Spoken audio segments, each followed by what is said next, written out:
Happy hauntings, horror fans, and welcome to this week's episode of Megan's Murder Movies.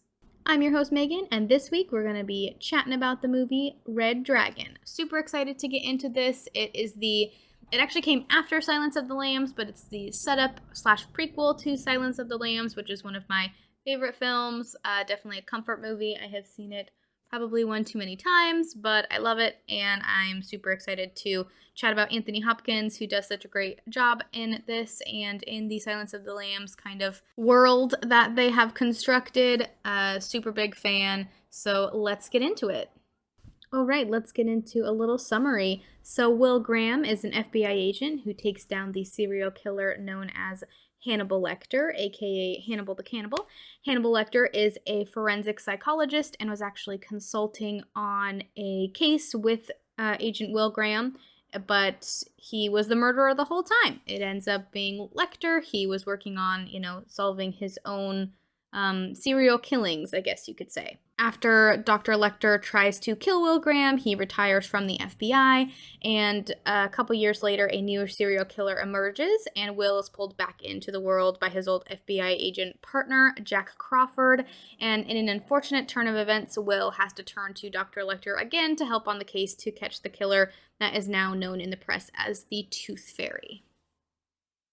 Now let's jump into our cast breakdown. So we will start off with Mr. Edward Norton, who plays Will Graham. He graduated from Yale College and worked for a few months in Japan before moving to New York City to pursue his acting career. He always loved kind of theater and acting when he was younger, went to a ton of local theater shows, and was just really kind of enthralled in that life and that career. He gained immediate recognition and critical acclaim for his debut in Primal Fear, which earned him a Golden Globe Award for Best Supporting Actor and an Academy Award nomination in the same category. He also plays in American History X, which is where I had first recognized him from. He was also in Fight Club, which of course has a huge cult following. He's also been in Keeping the Faith, Down in the Valley, The Painted Veil, Moonrise Kingdom, The Illusionist, The Grand Budapest Hotel, The Incredible Hulk, and The Bourne Legacy. He was also in The Birdman, which was, really popular during award season, I remember. And yeah, just super, it's been in a ton of things. I'm sure you'd recognize him if you watch the movie. You'd be like, I know him from some things, but may not be able to off the top of your head. But was great in American History X and Fight Club. Next, we have one of my favorite actors, which is Sir Anthony Hopkins, who plays Dr. Hannibal Lecter. He kind of gained notoriety in his productions as his productions in King Lear at the National Theatre in London, which is his favorite Shakespeare play. And he has done a ton of, theater as well as screen acting. And his last play on the West End was actually Emma Butterfly in 1989. He played Richard the Lionheart in The Lion in Winter. He's portrayed Hannibal Lecter a couple of times in, of course, The Silence of the Lambs, Hannibal, and Red Dragon.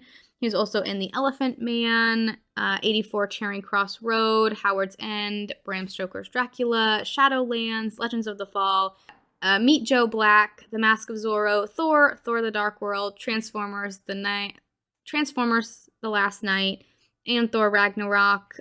He was also in The Remains of the Day and Nixon, The Two Popes, which was really, really popular. And then he was also in 2020 in the movie The Father, which was actually really good, about an elderly man who's diagnosed with dementia. Just an incredible actor. He was knighted by Queen Elizabeth, and so that's why he is Sir Anthony Hopkins. Starred alongside Ian McKellen and things. He was in Westworld. Just Anthony Hopkins has been in a ton. He's a great actor. I love his version of Hannibal Lecter. It's just amazing and creepy.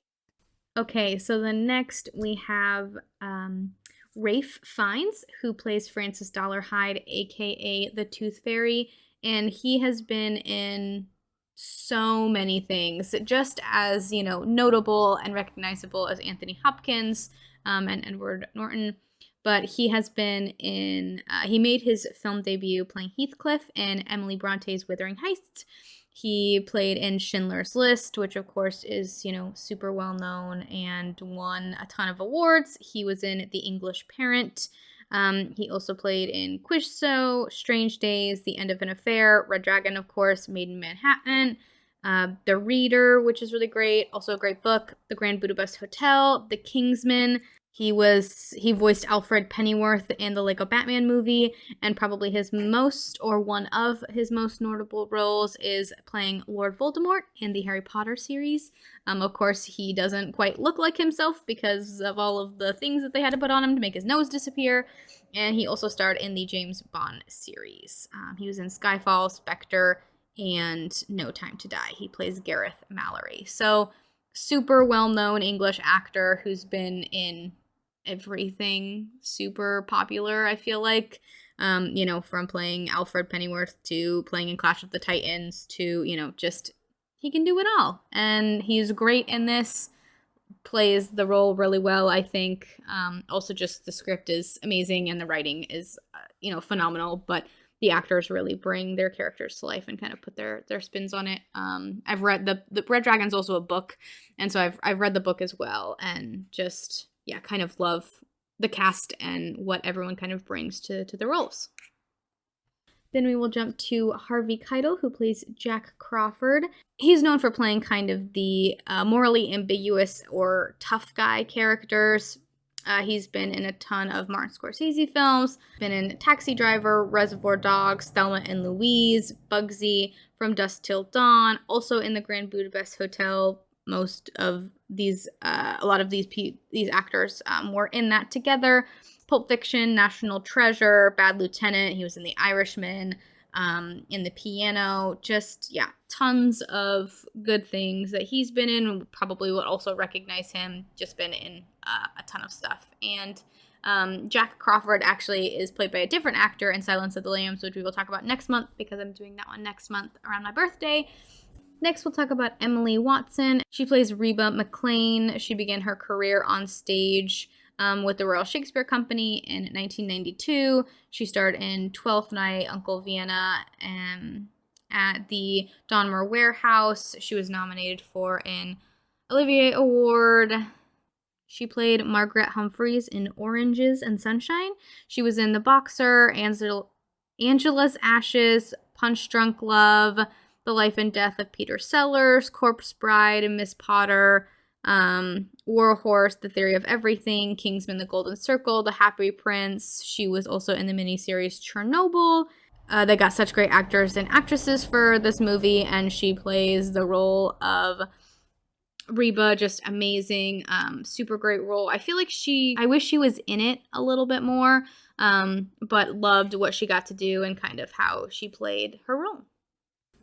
Then we have Mary Louise Parker, who plays Molly Graham. She made her Broadway debut as Rita in A Prelude to a Kiss, which she was nominated for a Tony Award for. She was also in Grand Canyon, Fried Green Tomatoes, The Client, Bullets Over Broadway, A Place for Annie, Boys on the Side, A Portrait of a Lady, The Maker. She was also in Proof and The West Wing. She was also in the miniseries Angels in America, which is amazing, and I really want to see on Broadway one day or in the West End one day. They actually had it in the West End when I was in London, and Andrew Garfield was in it, and I kick myself pretty much every day for not going and trying to get same-day tickets for people who return their tickets for the show. One of the very few regrets that I have in my life is missing out on seeing Andrew Garfield play in Angels in America. Anyway, but one of her most notable roles that you probably will recognize her from is the show. She was in the show Weeds. She was the lead character, Nancy Botwin. They had ads for that all over the place when it was running from 2005 to 2012. So that's where I first recognized her from. She's just been in a ton of stuff, was also in the Spiderwick Chronicles and Red and Rest in Peace Department, R.I.P.D. with Ryan Reynolds, just tons of stuff. She was also in the show Billions most recently, and she's also been in a ton. They had such a good cast for this. At the time, of course, these people hadn't done all of those things, but all of the people in this movie basically went to do great things and had done great things before. Just top tier cast.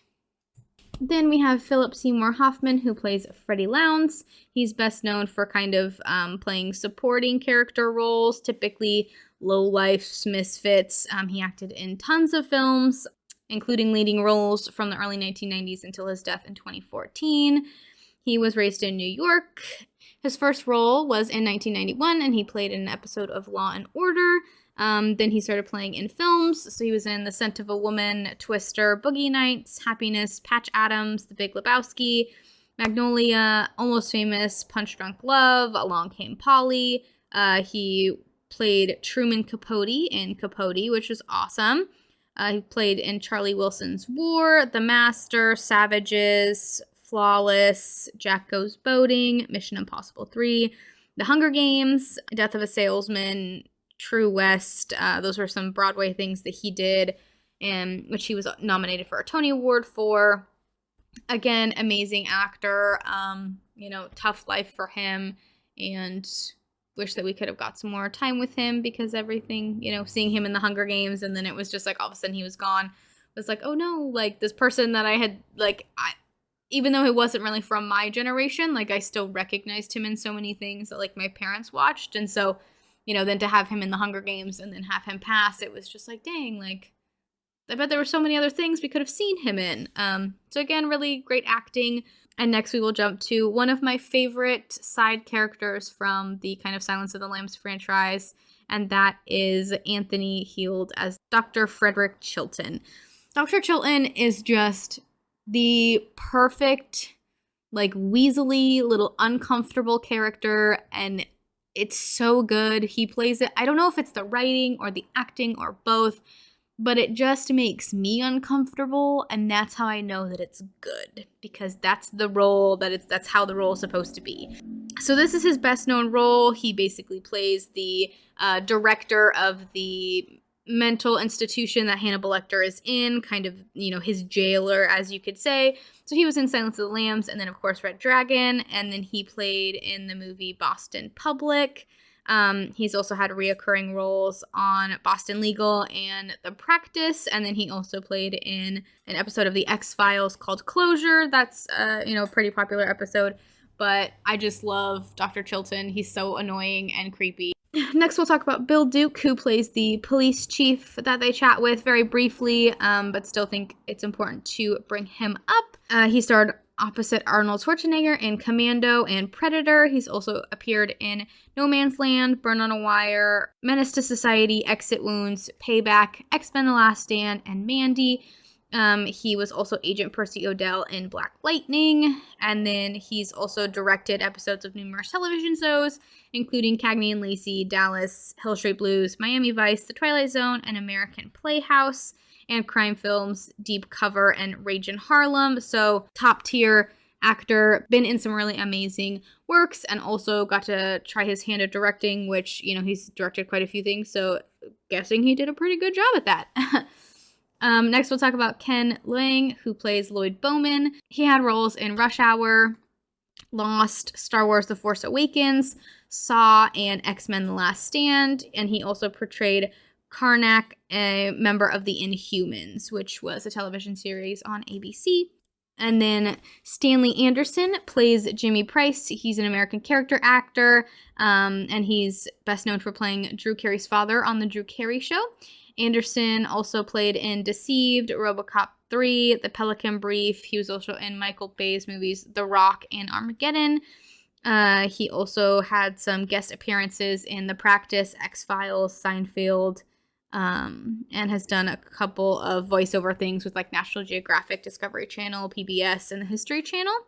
Then we've got Frank Whaley, who plays Ralph Mandy, and he is an American film director, actor, screenwriter, and comedian. He was Brett in Pulp Fiction. He was in The Doors. He was also in Field of Dreams and Guy in Swimming with Sharks. He also appeared in the films Born on the 4th of July, The Freshman, A Midnight Clear, Swing Kids, great film, Broken Arrow, and World Trade Center.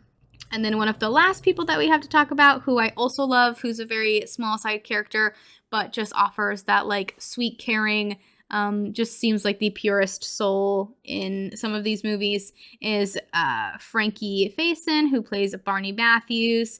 He was deputy commissioner and then later commissioner in the HBO series The Wire, and he plays kind of the gate man, I guess you could say, in the Hannibal Lecter franchise. So anytime someone comes to see Hannibal, they have to kind of go through this little room where Barry kind of operates everything, and they have to, like leave their jacket, leave anything that could harm themselves or Dr. Lecter or any of the inmates who are going to be like on the ward that they walk past. And yeah, so he just really offers Clarice, some kind words and just a kind smile when she goes in Silence of the Lambs and is really nervous. And then he also does a great job. Like he's just one of those people, and he plays this role, and I feel like this is probably just him in person as well, that he's just always going to treat you as a person. And so even though Hannibal Lecter is kind of awful, I mean, he's a serial killer who murdered and then ate parts of his victims and served them to other people, which we will get to. But he still doesn't treat Hannibal like a monster. Like, he still looks at him like he's still human. Like, there's still, pieces of him that are good. And I just really appreciate the character of Barney Matthews. So I wanted to give him a little bit of love on the podcast. He was also in the Cinemax series Banshee. He also played in Chud, which we actually chatted about in the episode of Us. And then he was also Chief Gordon in White Chicks. He's just been in tons of stuff, but I love his role as Barney Matthews, even though it's very small. I wish that there would have been more. The writer actually wished that they would have known that he was coming back for this, because like I said, this was filmed after Silence of the Lambs, even though all of the stuff in it happens pre-Silence of the Lambs. The screenwriter said that if he knew that Frankie was coming back, he would have put Barney in it more, because he likes that character, as do I. And then the last person that we have to talk about is Tyler Patrick Jones, who plays Josh Graham, which is, of course, Will's son. And so before Red Dragon, he was in the film Minority Report, and then he was in a couple television shows, just as like guest acting roles, Family Law and Judging Amy. And then he had his biggest role as a reoccurring role in The Ghost Whisperer, which he was in for 8 episodes. And then films, he was in Yours, Mine, and Ours, Bad News Bears, Ben 10 Race Against Time, The Spider-Book Chronicles, and G-Force. And so that kind of wraps up our cast breakdown, and I'm super excited to jump into some fun facts about the film, and then we'll get to the scene by scene. All right, so we're going to kick off the fun facts with the fact that Anthony Hopkins actually showed up on set during one of his days off just so that he could watch Philip Seymour Hoffman work, because they didn't actually share any scenes in the movie together, and Anthony really wanted to see kind of how he worked and what he did on set. Next fact is that Ralph Fiennes gained 15 pounds of muscle to play the role of Francis, to make sure that he was that kind of strong character look that they were going for. And the back tattoo that he had to have for the movie actually took 8 hours to apply. I can't imagine. He probably just had to like lay down on his stomach for 8 hours while they applied that. That would be, I mean, I guess not a bad work day, but probably pretty boring. And then Edward Norton said that he took every penny that he earned from this movie in order to finance 25th Hour. So Anthony Hopkins, Edward Norton, and Ralph Fiennes, and Philip Seymour Hoffman, I guess, actually all turned down their original offer to appear in the movie, but they all changed their mind when they heard that Ted Talley, the original screenwriter of Silence of the Lambs, would return to write the script, and then they were all like, actually, I guess I'll change my mind. We also see a shot of the Baltimore State Hospital for the Criminally Insane, which is where Hannibal Lecter is being held. And it's the same exact shot that we see of the building in Silence of the Lambs, because apparently the building was not available for filming when they did Red Dragon, so they had to use footage from Silence of the Lambs for that. Kind of during the opening scene where we see Hannibal Lecter at the orchestra is playing a piece from A Midsummer Night's Dream. And I guess a really cool, interesting fact about that is something that requires, the flutist in it, or the flutes in it, to be very precise, kind of carries the whole sound of the piece.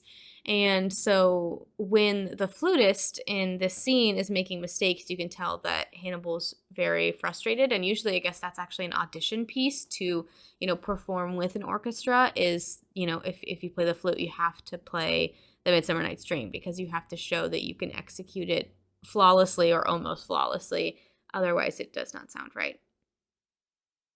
They had someone set to kind of play the voice of the dragon, and then the director, Brett Ratner, decided that he didn't really like how that sounded, so he actually had Rafe do the voiceover as well, hoping that maybe it would sound like a better internal monologue than he was hoping. But at the end, Ratner finally decided that the scene worked better without a voiceover, and you just really knew that it was all happening inside Francis's head. Many of the lines that Dr. Lecter has in this movie are actually original lines of Dr. Bloom, which is his character's name in the Red Dragon book and kind of that series. And then back to screenwriter Ted Talley. He was actually unaware that Frankie, who played the role of Barney, would be coming back to reprise his role. And he specifically said that if they would have told him that from the beginning, that he would have kind of elaborated on his role more and given him more stuff, because he also really likes him as a character, as do I. Kind of going back to, Rafe having to put on 15 pounds of muscle, Anthony Hopkins actually lost 20 pounds in order to play kind of a younger version of Hannibal Lecter in this film. So a really cool fact about Frankie, who plays Barney, is that he is the only one to have appeared in the first 4 Thomas Harris Hannibal adaptations. He also appeared in Manhunter, but as a different role. Kind of a fun fact about costume design. So costume designer Betty Hyman ordered the Dollar Hide clothing from mail order catalogs, kind of to try and reflect the character's loner personality, as though he would just kind of order clothes online as a way to avoid human interaction and going to the store. So this is kind of a cool parallel fact between Red Dragon and Silence of the Lambs. So Will Graham appears in only 4 scenes with Dr. Hannibal Lecter in this movie, and that's the same number of times that Clarice Starling shares scenes with Lecter in Silence of the Lambs. So it's interesting how, you think so much about these movies and it's those interactions, but they only happen 4 times throughout the films.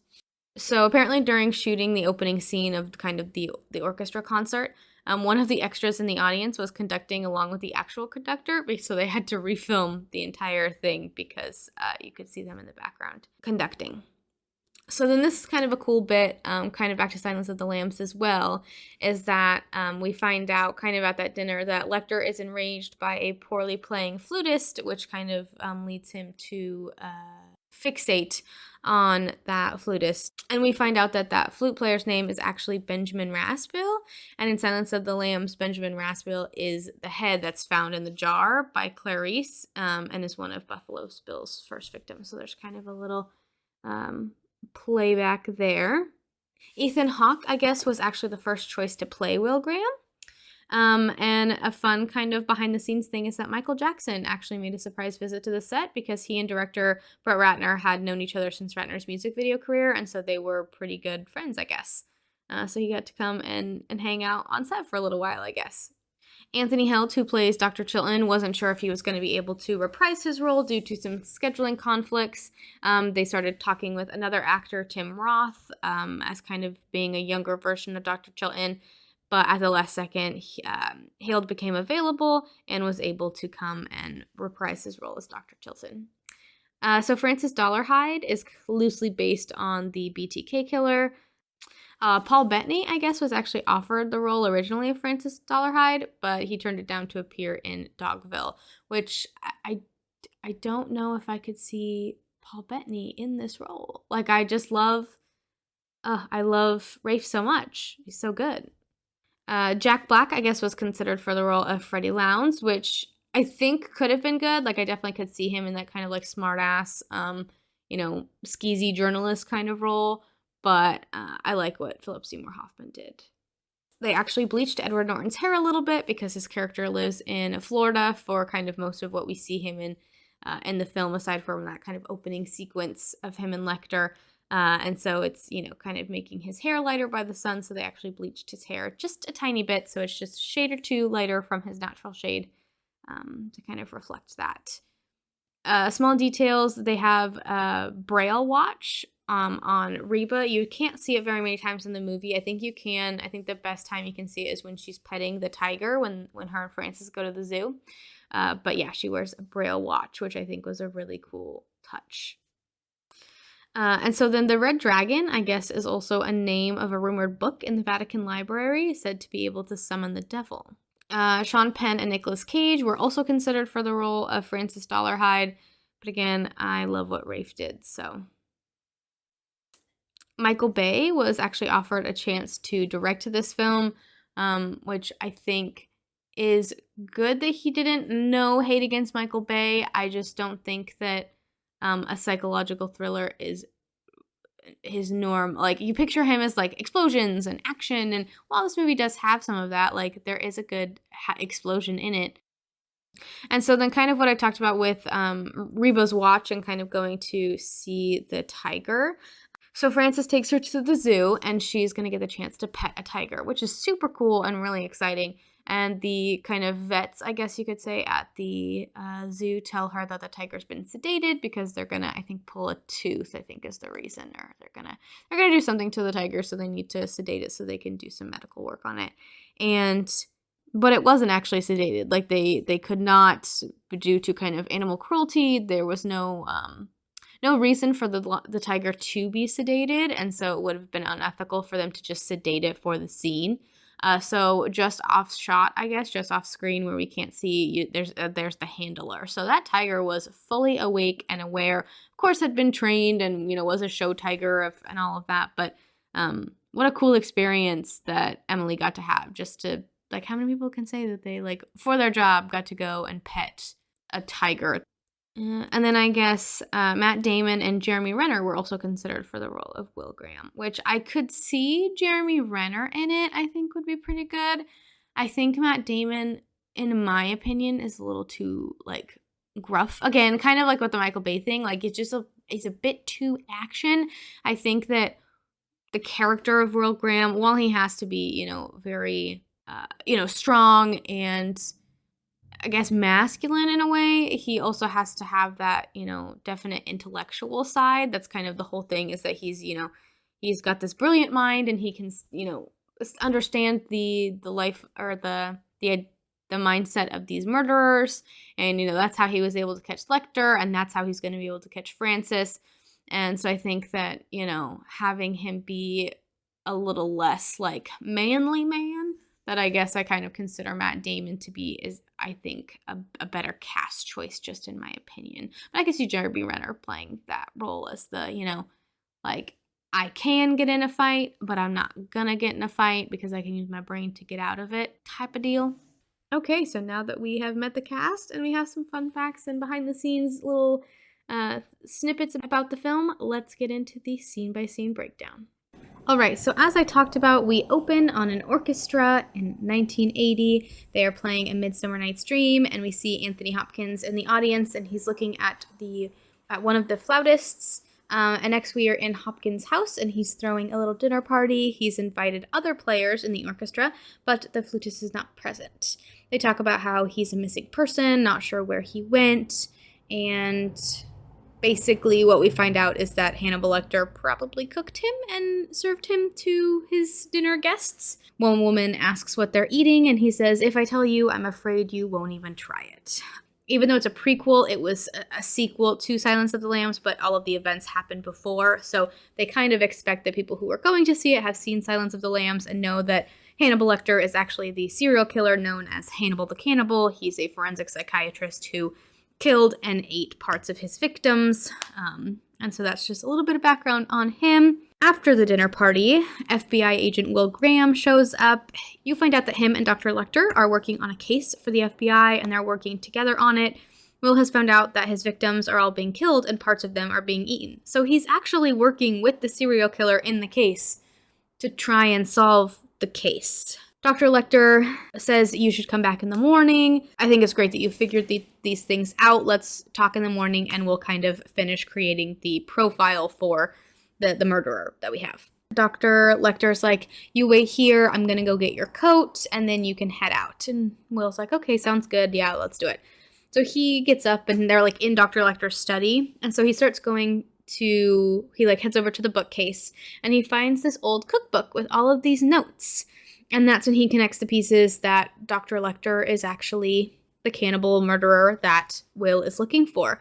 And so as he goes to turn around basically to find Dr. Lecter's standing there and stabs him. And they fight a little bit, fall down. There's some of these, like, I don't even know what you'd call them, older, like, ancient arrows or whatever. I'm sure they've got some historical significance to Dr. Lecter. But he's able to stab Dr. Lecter with these arrows and then shoot him before Dr. Lecter can murder him. So both men are down, and we enter our opening credits. We see a bunch of news articles talking about the case. Neither one of them died, and Dr. Lecter went through his trial and was put away for life at the Baltimore State Hospital for the criminally insane. The news calls him Hannibal the Cannibal, and we see other what kind of look like journal or diary entries. It looks like Will retired early, and he moved to Florida. And so after we kind of get all of the opening scenes with those news articles and the diary journal things and all of, our cast names, we see the setting is Florida 7 years later. Will's working on a boat with his son, and someone comes to see him to talk about an FBI case. The case is a serial killer has killed 2 families, one in Alabama, the other in Georgia. He kills during full moons, so they're hoping to try and catch him before he strikes again. Jack Crawford is the one who comes to visit, and he is an old colleague of Will's from the FBI, and he's asking Will to help him out on the case because he knows that he's really good with kind of profiling and understanding what's going on in a murderer's head, and, he's supposed to be a very great profiler, very intellectual agent, and so he comes to ask for his help. The next scene that we see is Will talking with his wife, Molly. He's like, it would only be a short trip. I'm just going to be like kind of a consultant. I'm not going to do anything dangerous. And she's like, I know you're going to go, but I'm scared because of, what happened with Dr. Lecter. He almost died. Totally understandable.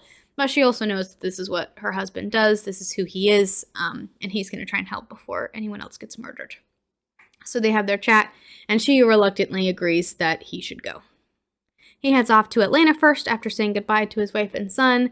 He checks out the house and immediately sees a dog bed kind of on the back patio, and he's putting notes kind of in a little tape recorder as he's walking through the house about, what he finds, what he thinks, possible motives for the killer, other things like that. So he first goes to the master bedroom, and he flips on the light, and then there's this really great music scene of this intense strings, very uncomfortable, and you just see all of this blood splattered on the walls.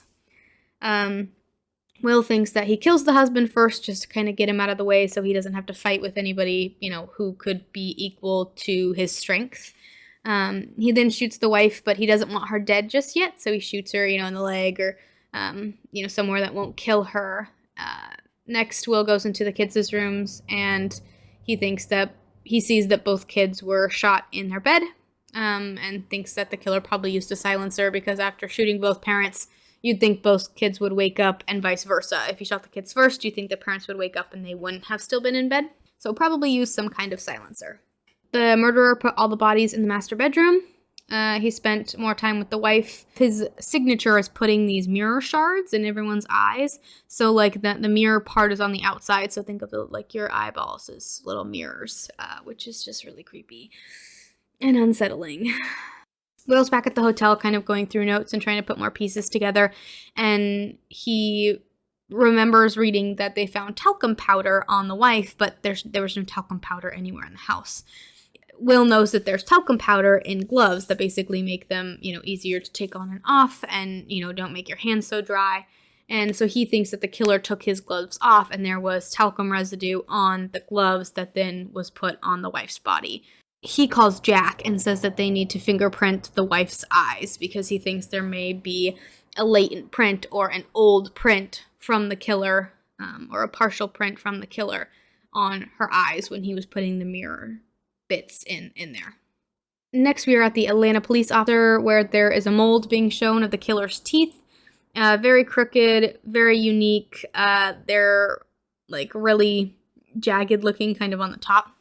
Graham is there, and he gives kind of a little chat about the killer and what he knows. He says that the wives were the main target. It's not a random killing. It's very planned out, very succinct. This guy is not necessarily like an out-of-control rampage killer. He plans his attacks. He knows what he's doing, and he won't stop until he's caught.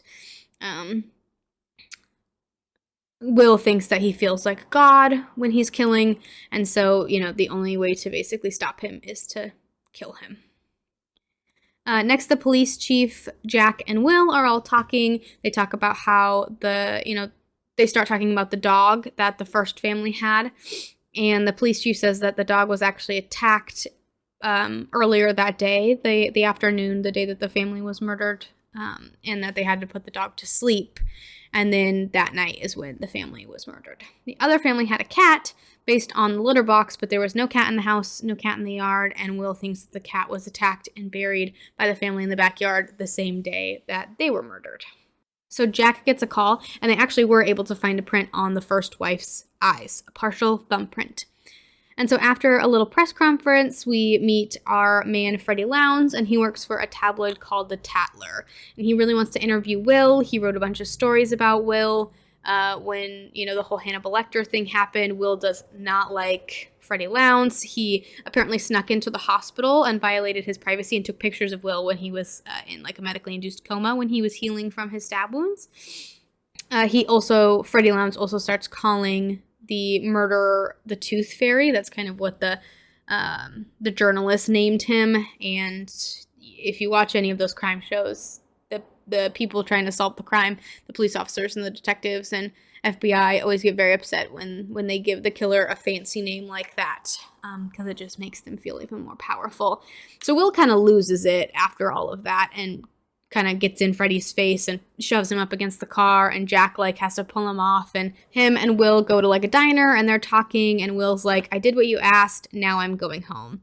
And then Jack is kind of like, well, I think maybe you should go talk to Dr. Lecter and see if maybe he'll help us out with this, because, you two were a good team, even though I know everything happened really bad, but, and Will's like, he's really hesitant at first, but the next scene that we see is Will at the hospital visiting Dr. Lecter.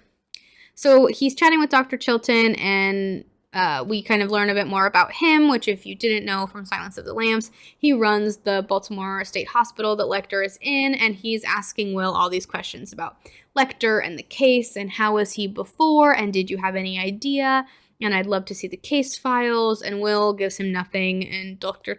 Chilton's just kind of an ass, to be honest. We'll talk about him a lot more when we talk about Silence of the Lambs, but he's just this skeezy little guy, just really hoping that he can make a lot of money off of Lecter. He's like, he tells Will, I have people who will pay good money to hear more about him and how he was, and hear stuff from the case files, and I can get you in as a contributor and you can get a cut. And Will's just like, yeah, it's not, no. Doesn't give him anything. And so then we see kind of the hallway that Lecter's down. So I'll give you guys kind of a description if I can. So basically the wall to the right is just all brick. And then there's, I think, 4 or 5 cells along the left side of the wall. And so Lecter is all the way down at the end on the left. And so as Will is staring down the hallway, it's the brick wall on the right, the cells on the left, and then there's a chair in the middle of the hall down at the end in front of Lecter's cell. And Lecter's cell it's a bunch of books in it, some art that he's drawn, doesn't, he's decorated, he's made it try to feel a little bit homey. And Lecter's laying on his bed when Will walks up, and he knows it's him immediately because he smells his aftershave, which is something that he also will see him do in Silence of the Lambs. He'll talk about how Clarice smells, and so that just kind of goes back to his creepy cannibalistic instinct of his senses being really heightened about how people look and smell. And we learn that Lecter sent him a card after their whole ordeal together, and they talk about the case. And basically Will tells him that if Lecter agrees to help, then he'll earn special privileges, he'll get more computer time, he'll get more access to books if they help him with the case. And Lecter really isn't super into the case. I mean, he's into it, but he's not showing that necessarily at first. He really just wants to know how Will caught him. And Will's like, I just got lucky, right place, right time. And he's like, no, you and I think the same. We're very similar. And is kind of trying to put them in the same place together. as basically being very similar. And Will's like, no, it was luck. Like anybody else could have solved, could have realized that it was you. And, you had disadvantages in kind of how you were trying to hide things. And that's just, that's how it was.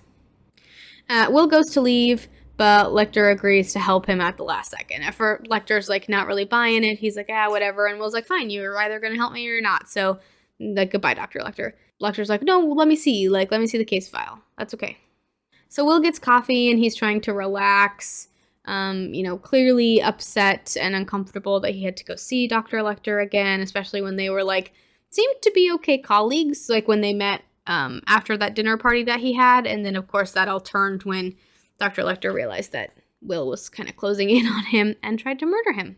When he talks to Dr. Lecter again, he says that the killer is shy and maybe disfigured, and since the mirrors in the houses were all broken. So it wasn't just like he broke one and took the chips or the shards to put in people's eyes. Every single mirror in the house was broken. Dr. Lecter thinks that the backyards are really important to the killer. Each family had a really nice sized backyard where the killer could kind of hang out and hide in the back and kind of watch the family for a little while. So they're talking a little bit more, and Dr. Lecter says that Will reeks of fear and cheap lotion, but that he's not a coward. And Dr. Lecter again talks about how they're very much alike. He tells Will that he'll help him with his fear and he'll help him kind of get over those things. And Will's like, okay, goodbye. Like, I really don't want your help with anything aside from this case. And Will leaves to call Jack and they talk a little bit more about Lecter. Will goes back to one of the victims' homes and he finds a videotape of the family. They seem like just a normal family, mom, husband, mom, dad, and 2 kids. Seemed to really care for each other, seemed happy. The parents seemed to really love each other. Didn't seem like it was, unhappy family or anything. Goes to see the other family's houses and finds that the killer waits in the backyard and watches the family, just kind of like how Dr. Lecter, suggested. He sees this tree in the backyard and he finds this engraving on it. He also finds some like the little like soda like can, the little tab things. He finds some of those on the ground, like someone had been drinking one and, twisted it off and just put it down. So then the next thing we see is this old house, like from the outside, kind of falling apart. Really pretty though, like really beautiful, southern looking kind of home. And we hear a boy and his grandmother talking, and she's being abusive verbally because he wet the bed, and then she starts getting a little bit physically abusive. We don't see all of this, we just hear it. And then we realize that it's kind of a flashback that the killer is having. He used to live in that house with his grandmother, and she raised him and, basically was not the sweetest caregiver. He's older now and has dentures for his top teeth. He also has this book about the red dragon. And so this is the diary that we saw from the opening credits. And it's this thick, like, big book that he's adding more and more things to it and crossing things out and writing things down. And he's really bad about the Tooth Fairy name. And he's obsessed with Dr. Lecter. He's just got pages and pages and pages of pictures of Dr. Lecter. Will goes to see Dr. Lecter again, and he's walking around kind of in this giant room getting exercise. And he shows him the carving that he found in the tree, or the engraving that he found in the tree. It's a Chinese character that marks the red dragon, and Will wants to know what else the symbol means. And Dr. Lecter's like, oh, I don't know, like, that's probably it. Just kind of messing with him. He's very, he likes to play games, Dr. Lecter. Dr. Lecter loves a good game. They start talking more about the case, and Dr. Lecter says that the killer is evolving and refining his skills. Will leaves, and Dr. Lecter talks with his lawyer, or basically says that he needs to talk to his lawyer. And when he gets on the phone with him, he hangs up and uses the phone to dial to get Will's address. So during their conversation, Dr. Lecter had talked to Will about some art. And so Will goes to this library and starts looking at some of the art. And it's Blake's Red Dragon comes up in the pictures, which is some, of course, the movie's named Red Dragon. And we'll kind of get to more about that painting in a little bit.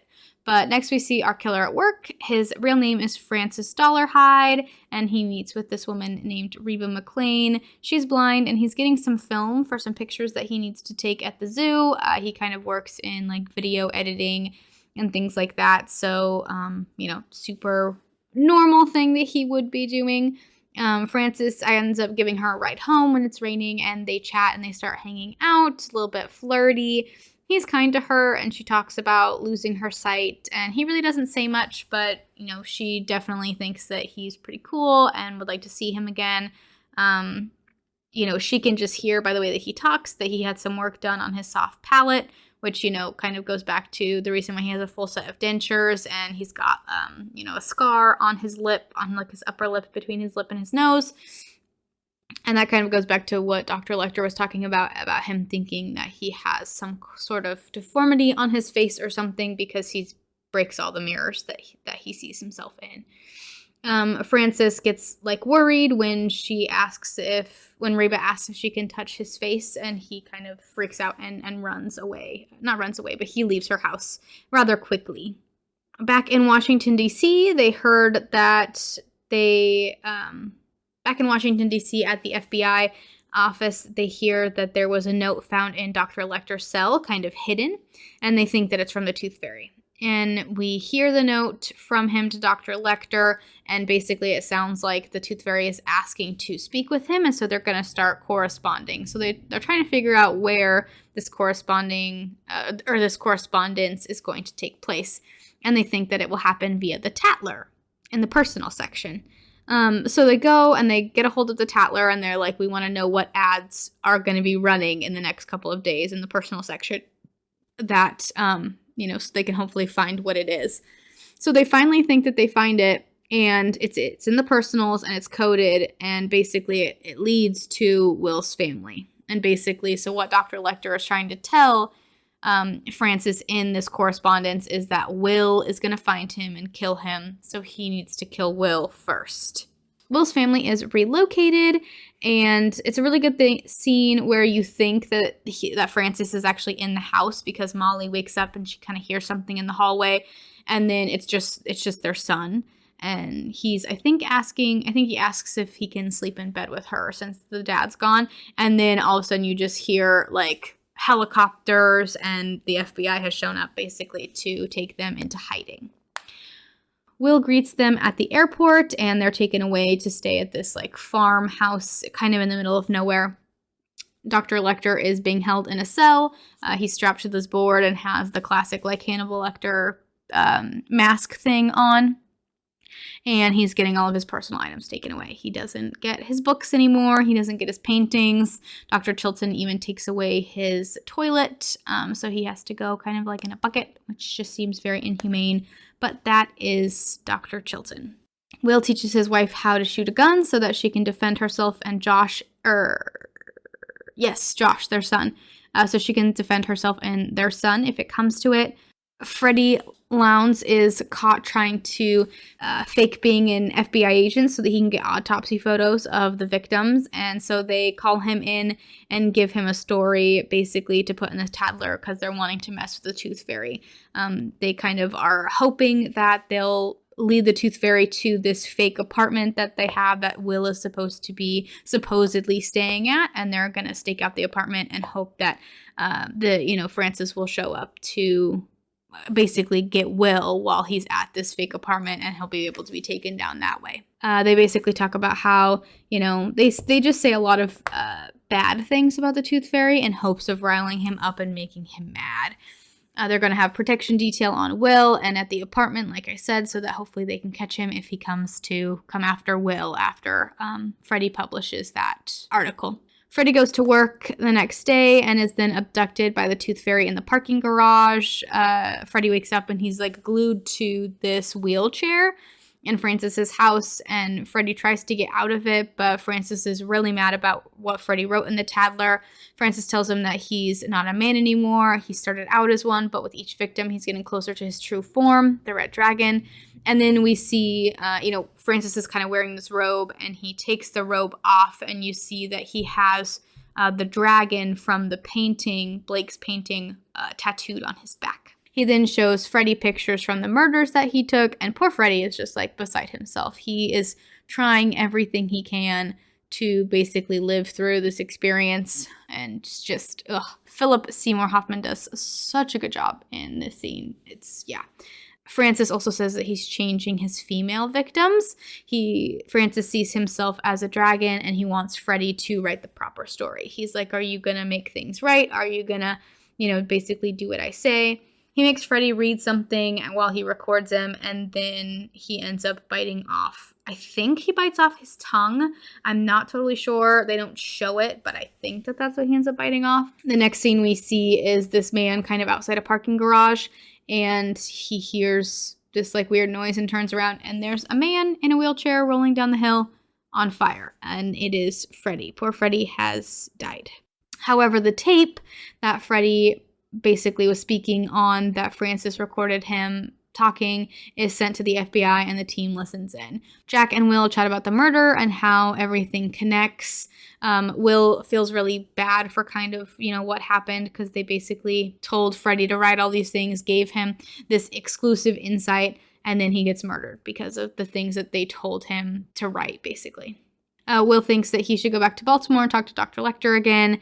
Him and Lecter talk, and he calls Will a murderer for setting up Freddy with that story, which, kind of goes back to Lecter being like, you and I are the same. Like, we think very similar. And he's like, how does it feel, having your first victim, kind of a thing. Dr. Lecter keeps bringing up Josh and Molly, and it's like, how are your wife? How's your son? How is everything? And Lecter says that no one will ever be safe around Will. Lecter also knows that they searched the room. He's like, you guys tried to be sneaky about it, but I knew the whole time, like, what was actually going on.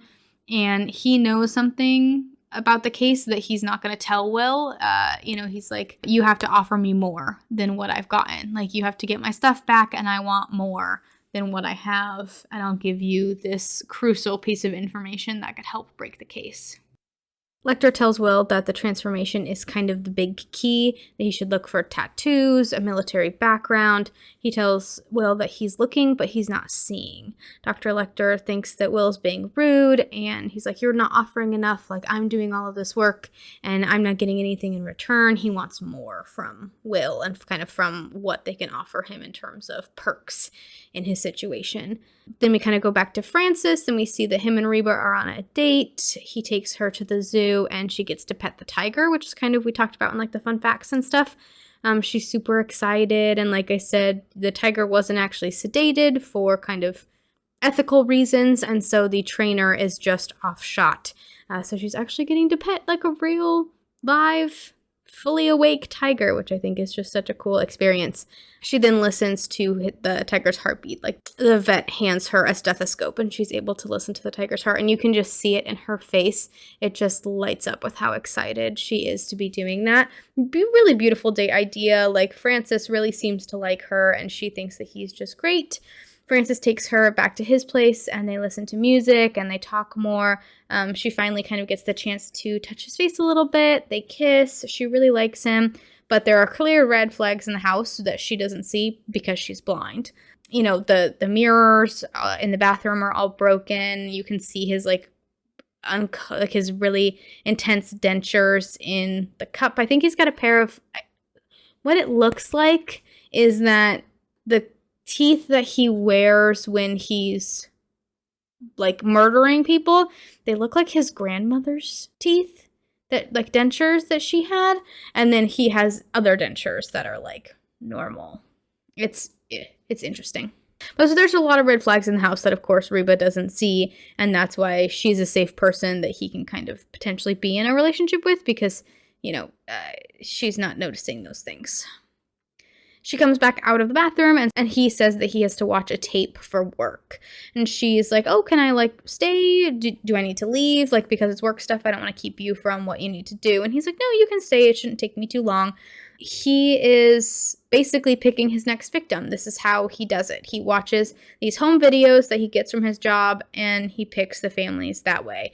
And of course, if you're sending it in to a company, it's probably got your name and your home address and all of that information that he would need to be able to stalk this family and murder them.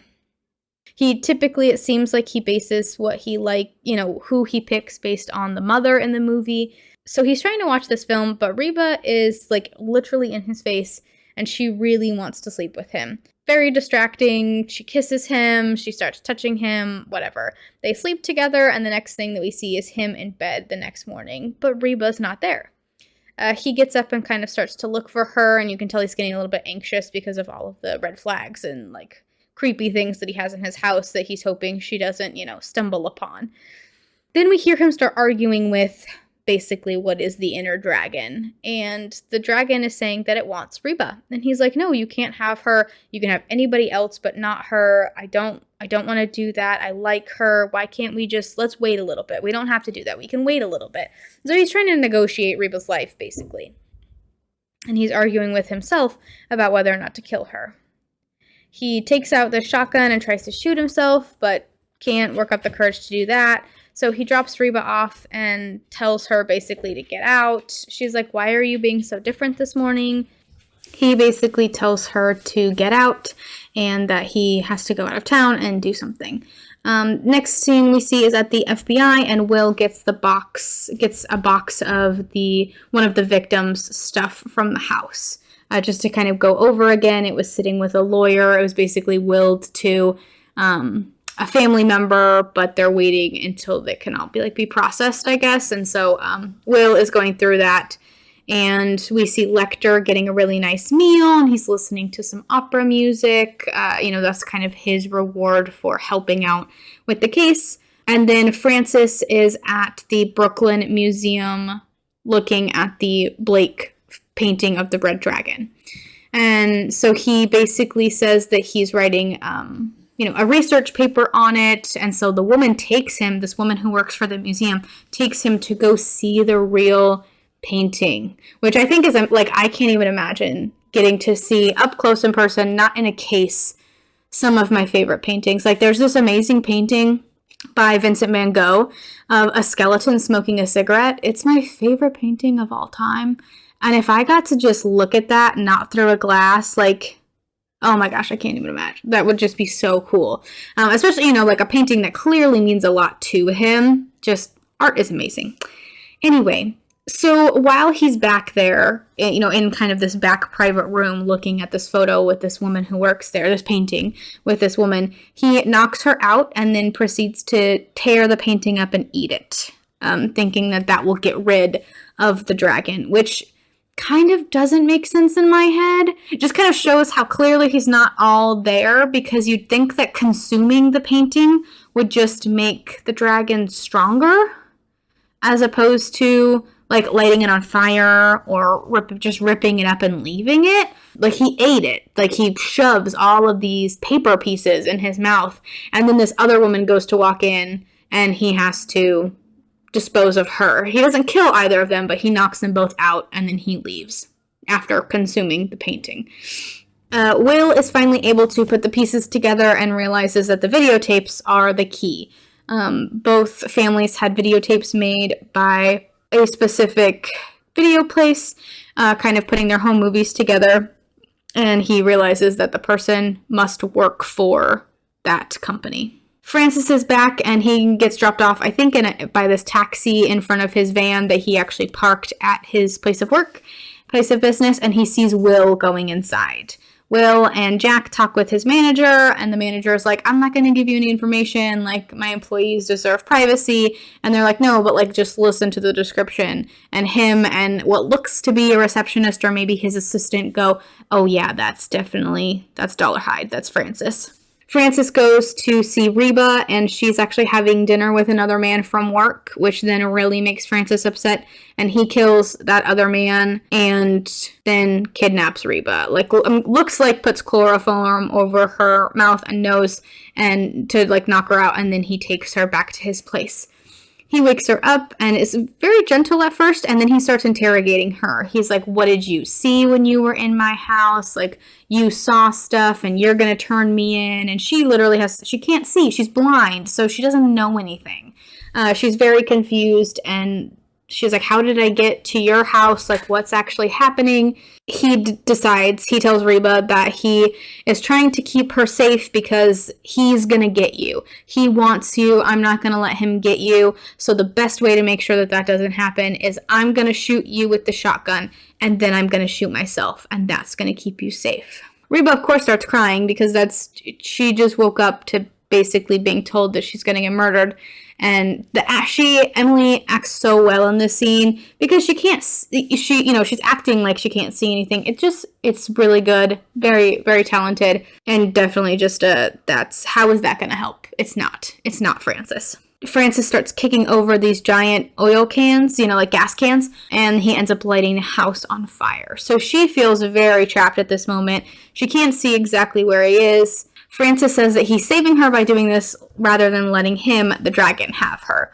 He points the gun at her, and we just see her face, and she looks completely terrified, which is amazing that she was able to look terrified, but also keep her eyes the same tone. Like her eyes got bigger, but it was so great how she did it, because she was able to show that, terrified expression, but her eyes stayed the same, which is I feel like, very hard to do. However, Francis is unable to follow through with shooting Reba, and so he shoots himself, or so we think. She freaks out, but she's actually able to get from the living room out the front door, because when she went to his house the first time, she counted how many steps from the front door to this giant grandfather clock that he had that chimed when she walked in, and then how many from the clock to the living room. And so she knew she was in the living room when she heard the clock directly in front of her, and she's like, if I walk toward the clock, then it's only, I think, 7 or 9 steps to the front door. So good for her for being proactive when going into a stranger's house.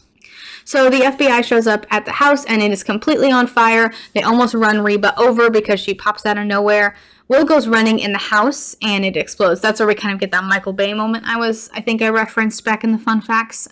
Pretty decent explosion, I guess, for the time. And Reba says that Francis shot himself, and that she knew because she felt him. Like, you see her on the ground at one point feeling what looks like a blown open face. So yeah, she says that he killed himself and lit the house on fire. Will's talking to Reba what looks like the next morning, and is, letting her know that it's not her fault. She shouldn't have known that he was a bad guy. Like, he did a really good job hiding it. It doesn't make her any bad of a person or stupid for not realizing that he, wasn't okay. Jack gives Will the scrapbook that Francis made. I guess they found it in his car, I'm assuming, because if it was in the house, it would have been destroyed. So I'm guessing it was in, his van. Will goes back to his family in Florida, and they're, out by the fire, gonna make some s'mores, and Jack gets a call. We see Jack back in Washington, D.C., and he gets a call that the remains from the house do not belong to Francis. They belong to the coworker that he murdered when he saw him having dinner with Reba. Will's son comes out, and kind of like I was talking about, they were going to have s'mores, and so Will sends his son Josh in to go get some marshmallows. Will goes inside to look for his son after he's been in the house for a long time looking for marshmallows so they can make s'mores out by the fire. And as he goes in the house and is looking for his son, and he sees that he's not downstairs, he sees that a mirror in his house is completely shattered. And right around this time, he goes to get a knife from the kitchen because he's like, oh my gosh, it's the bad guy. It's the Tooth Fairy.